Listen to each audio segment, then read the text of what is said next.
جو تبلیغ والے جا کے پاؤں پکڑتے ہیں نا, مالش والش بھی کرنے لگے ہیں, ٹھیک ہے نا. ہمارے ایک استاذ کہہ رہے تھے دیکھو بھائی بھائی کرتے کرتے پوری دنیا میں سب سے بڑی تنظیم بن چکی ہے, پوری دنیا کی سب سے بڑی تحریک. نہ کوئی بیچاروں کے پاس دلائل ہوتے ہیں, نہ حدیثوں کے حوالے ہوتے ہیں, نہ قرآن کی آیتیں ہوتی ہیں, صرف اخلاق اور بہت سیدھی دعوت کہ بھئی کلمہ پڑھا ہے, ہم سب نے کلمہ پڑھا ہے, کچھ ہماری ذمہ داری بنتی ہے, بس اس سے آگے آتا بھی نہیں ہے کچھ. اس کا یہ مطلب نہیں ہے کہ تبلیغ والوں کو علم نہیں حاصل کرنا چاہیے.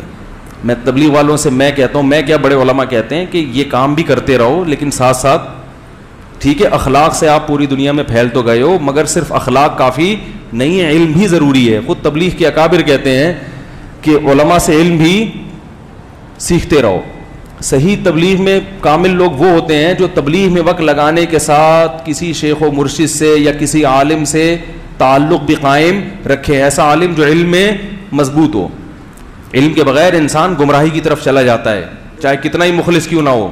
تاریخ میں بڑے بڑے مخلصین ہیں جو گمراہ ہوئے ہیں,